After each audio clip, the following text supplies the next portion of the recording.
Video کو like کر کے آگے شیئر ضرور کر دینا۔ کریم صلی اللہ علیہ وسلم کی سچائی اور صداقت کا عالم یہ ہے کہ ان کے دشمنوں نے ان پر بہت سارے الزامات عائد کیے، لیکن میرے آقا صلی اللہ علیہ وسلم پر آج تک کسی نے جھوٹ کا الزام بھی عائد نہیں کیا۔ میرے پیارے آقا صلی اللہ علیہ وسلم کی کنیزوں، اللہ سب سے بڑھ کر کے سچا ہے۔ اگر وہ کلام فرمائیں، اس کے کلام پر ہم ایمان لاتے ہیں، اس کے کلام کو ہم مانتے ہیں، اس کے کلام میں شک نہیں کرتے، لیکن اس کے باوجود اللہ رب العزت نے ایک نہیں بلکہ چار قسمیں یاد فرمائی۔ والتین والزیتون وطور سینین وہذا البلد الامین، قسم ہے تین کی، قسم ہے زیتون کی۔ میرے آقا صلی اللہ علیہ وسلم کی کنیزوں، کبھی انجیر کی قسم، کبھی زیتون کی قسم، کبھی طور سینا کی قسم، کبھی محبوب کے شہر کی قسم، اور مفسرین ان قسموں کے بارے میں یوں کہتے ہیں کہ ابراہیم کے شہر کی قسم، عیسیٰ کے شہر کی قسم، موسیٰ کے شہر کی قسم، اور پیارے مصطفیٰ تمہارے شہر کی قسم، چاروں جلیل القدر انبیاء کرام کے شہروں کی قسم یاد کرنے کے بعد اللہ ارشاد فرماتا ہے لَقَدْ خَلَقْنَا الْإِنسَانَ فِي أَحْسَنِ تَقْوِيمٍ، ہم نے انسان کو خوبصورت بنایا، ہم نے انسان کو اچھی صورت پر پیدا کیا، اور اس کے بعد پھر ارشاد فرماتا ہے ثُمَّ رَدَدْنَاهُ أَسْفَلَ سَافِلِينَ، اور اس کے بعد ہم نے اس کو بڑھاپے کے گڑھے کے اندر ڈھکیل دیا۔ اے سیدہ فاطمۃ الزہرا رضی اللہ تعالیٰ عنہا کی کنیزوں، ایک طرف حسن کو بیان کیا گیا اور اس کے بعد پھر یہ کہا کہ ہم نے انسان کو خوبصورت بنا کر پھر اس کو ہم نے بڑھاپے کے گڑھے کے اندر ڈھکیل دیا۔ آپ اندازہ فرمائیں، یہاں پر دو چیزیں بیان کی جا رہی ہے، ایک تو انسان کا حسن ہے اور دوسرا پھر اس کے بعد اس حسن کا زوال ہے۔ اے خاتون جنت رضی اللہ تعالیٰ عنہ کی کنیزوں، یہاں تو مطلقاً حسن جو ہے تمام انسانوں کا بیان کیا جا رہا ہے، لیکن انسان کے اندر اللہ تبارک و تعالیٰ نے عورتوں کو زیادہ حسین و جمیل پیدا فرمایا۔ عورتوں کے حسن و جمال کا عالم یہ ہے، اللہ کے پیارے حبیب غیب دا نبی صلی اللہ علیہ وسلم نے ارشاد فرمایا جب عورتوں کو جنت میں داخل کیا جائے گا تو ان کا حسن جنتی حوروں کے حسن پر غالب آ جائے گا۔ عورتوں کے حسن پر کا عالم یہ ہوگا کہ جنتی حوریں ان کے حسن کو دیکھ کر عش عش کرے گی۔ ایک طرف عورت کو حسن اللہ نے اتنا عطا فرمایا اور دوسری طرف اللہ رب العزت نے اپنے حبیب صلی اللہ علیہ وسلم کے ذریعے سے عورت کو کتنی عزت عطا فرمائی، عورت کو کتنا وقار عطا فرمایا۔ اللہ اکبر، دوسرے کسی مذہب کے اندر عورت کی عزت و وقار کا یہ تصور ہی نہیں کیا جا سکتا جو عزت و وقار اللہ رب العزت نے مسلمان عورتوں کو عطا فرمایا ہے۔ آپ دیکھیں کتنا بھی معزز معاشرہ ہو، کتنا بھی محترم معاشرہ ہو، کتنے بھی پڑھے لکھے لوگ ہوں، لیکن جب انسان اپنی بیوی سے گفتگو کرتا ہے تو نام لے کر کے گفتگو کرتا ہے، بیوی کا نام لے کر بات چیت کرتا ہے۔ مثال کے طور پر اگر کسی کا نام فلانی ہے تو شوہر اس کا نام لے کر گفتگو کرتا ہے، مگر آج یہ میں تمہیں بتاؤں سورہ نور کی تفسیر میں مفسرین ارشاد فرماتے ہیں کہ عورتوں کا نام لے کر گفتگو کرنا یہ خلاف ادب ہے۔ ایک شوہر کو اسلام یہ ادب سکھاتا ہے کہ وہ اپنی بیوی کا نام نہ لے اور نام لیے بغیر گفتگو کرے۔ اللہ اکبر، اس لیے کہ عورت کو اللہ رب العزت نے اتنی عزت عطا فرمائی ہے کہ کسی محفل کے اندر اللہ رب العزت اپنی بندیوں کے نام کو بھی بے پردہ ہوتا ہوا دیکھنا نہیں چاہتا۔ اللہ اکبر، اگر بزرگ خواتین ہیں ان کی فضیلت بیان کرنے کی بات آئے تو پھر بات الگ ہوتی ہے، لیکن عام طور پر کسی نوجوان عورت کا نام لے کر کسی محفل میں گفتگو کرنے کو منع کر دیا گیا، اپنی بیوی کا نام لے کر گفتگو کرنے کو منع کر دیا گیا۔ خود اللہ کے پیارے حبیب مصطفیٰ کریم صلی اللہ تعالی علیہ وسلم سیدہ عائشہ صدیقہ رضی اللہ تعالیٰ عنہ کو حمیرہ کے لقب سے پکارا کرتے تھے۔ اللہ اکبر، آپ خود قرآن مقدس اٹھا کر کے دیکھیں، قرآن مقدس کی 6666 آیتیں ہیں، لیکن ان تمام آیتوں کے اندر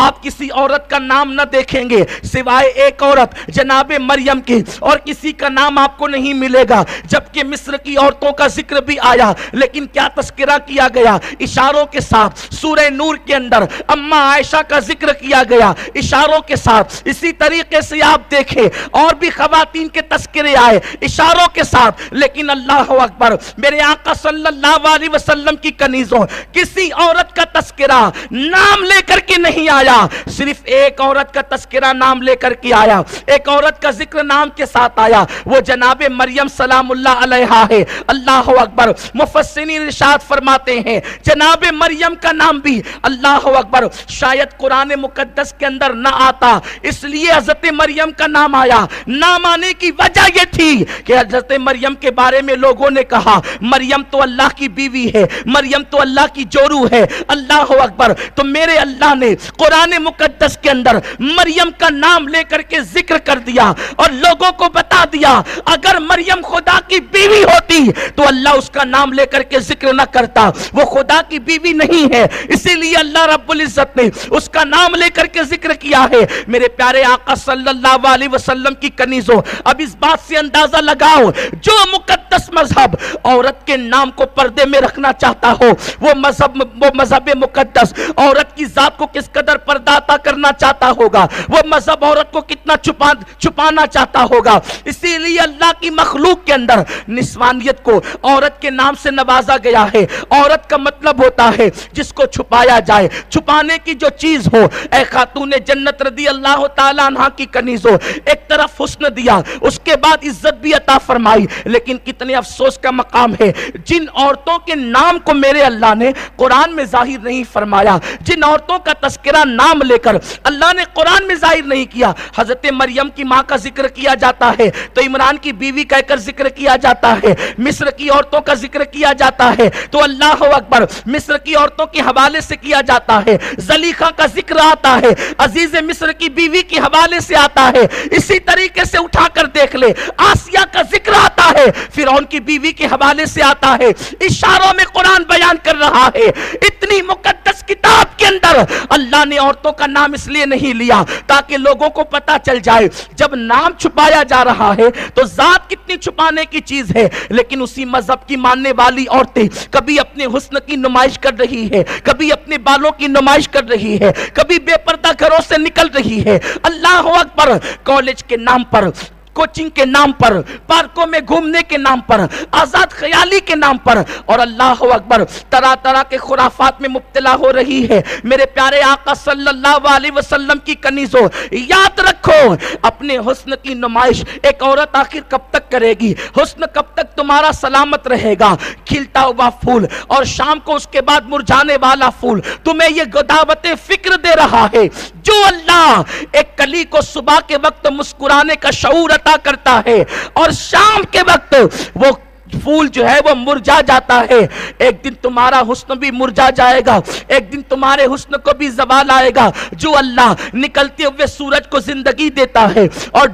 پھر اس کے بعد مغرب میں ڈبا بھی دیتا ہے اور اس کی حکومت اس سے چھین لیتا ہے، اسی طریقے سے ایک دن اللہ تمہارا حسن بھی تم سے چھین لے گا۔ بڑھاپے کا اضملال تمہیں بے چین اور بے قرار کرے گا۔ آج اپنے حسن کی نمائش کرنے والیوں، اپنے آپ کو خوبصورت سمجھنے والیوں، اللہ اکبر، آج کل کی حالت یہ ہو چکی، لوگ کہتے ہیں پاکستانی سیریلوں کے اندر گھریلو داستان دکھائی جاتی ہے، اس میں تہذیب سیکھنے کا بہترین موقع ہے۔ ہم کہتے ہیں پاکستانی سیریلوں سے یا دوسرے سیریلوں سے تہذیب وہ سیکھیں جن کے پاس محمد الرسول اللہ کی زندگی نہیں ہے، جن کے پاس سیدہ فاطمہ کی زندگی نہیں ہے۔ ہماری قوم کسی سیریل سے تہذیب سیکھنے کی محتاج نہیں ہے، ہماری قوم کے پاس اللہ کے حبیب کا اسوہ موجود ہے، سیدہ فاطمہ کی زندگی موجود ہے، سیدہ عائشہ کی زندگی موجود ہے، ماں خدیجہ کی زندگی موجود ہے۔ اے خاتون جنت رضی اللہ تعالیٰ عنہ کی کنیزوں،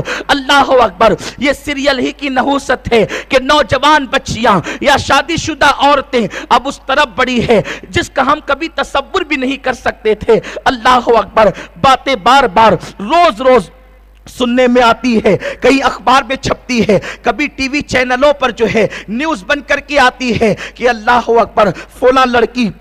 کالج کے لڑکے کے ساتھ بھاگ گئی، فلاں لڑکی فلاں لڑکے کے ساتھ نکل گئی۔ اے خاتون جنت کی کنیزوں، آج میں تمہیں بتاؤں، آج سے اگر آپ 50-60 سال پیچھے جائیں تو آپ کبھی یہ واقعہ نہ سنی ہوگی کہ کسی کی لڑکی کسی کے ساتھ چلی گئی۔ اس کی وجہ یہ ہے، آج سے 50-60 سال پہلے یہ سیریلوں کی نحوست نہیں تھی، یہ ناولوں کی نحوست نہیں تھی۔ اللہ اکبر، جسے تم محبت کا نام دے کر اور لوگ تمہیں محبت کا جھانسا دے کر کے اللہ اکبر لے کر کے جاتے ہیں، اللہ اللہ وہ تمہارے حسن کو چوس کر کے اس طریقے سے تم سے دور ہو جاتے ہیں جیسے تتلیاں ایک مرتبہ پھول کا رس چوستی ہے اور پھر دوبارہ اس طرف کا رخ نہیں کرتی، جیسے بھورے ایک مرتبہ پھول کا رس چوستے ہیں اور دوبارہ پھر ادھر کا رخ نہیں کرتے۔ بھورا ایک پھول کا رس چوس کر دوبارہ اس کی طرف نہیں جاتا، دوسرے پھول کی طرف جاتا ہے، تیسرے پھول کی طرف جاتا ہے۔ اے خاتون جنت رضی اللہ تعالیٰ عنہ کی کنیزوں،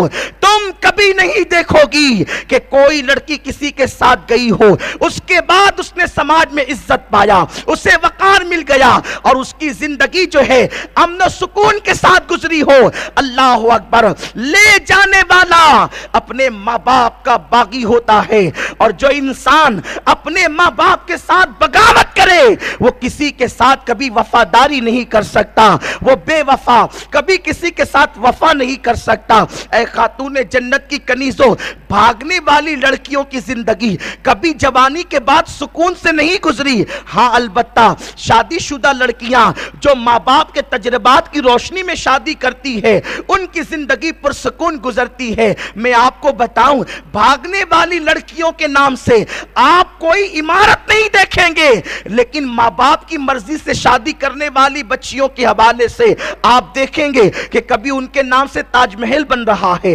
کبھی ان کے نام سے آؤ خانہ بن رہا ہے، کبھی ان کے نام سے نہریں بن رہی ہے۔ نہر زبیدہ اللہ اکبر یہ خاتون کے نام سے ہے۔ اس کے بعد آپ دیکھیں تاج محل ممتاز محل کے نام سے ہے، آؤ خانہ ممتاز کی یاد میں بنا ہوا ہے۔ اسی طریقے سے آپ دیکھیں شادی کے بعد محبت جب اللہ شوہر کے دل میں پیدا کرتا ہے تو اللہ اکبر پھر کیا ہوتا ہے، اللہ اللہ ایک خاتون کے رخسار کے دل کی بنیاد پر کبھی سمرقند بنایا جاتا ہے، کبھی بخارا بنایا جاتا ہے۔ گویا کہ آپ دیکھیں میاں بیوی کی محبت ایسی محبت ہے، ویرانے آبادیوں میں تبدیل ہوتے ہیں، اور بھاگنے والوں کی وجہ سے باپ بھی سر اٹھا کر کے جی نہیں سکتا، ماں بھی سر اٹھا کر کے جی نہیں سکتی۔ اللہ حافظ۔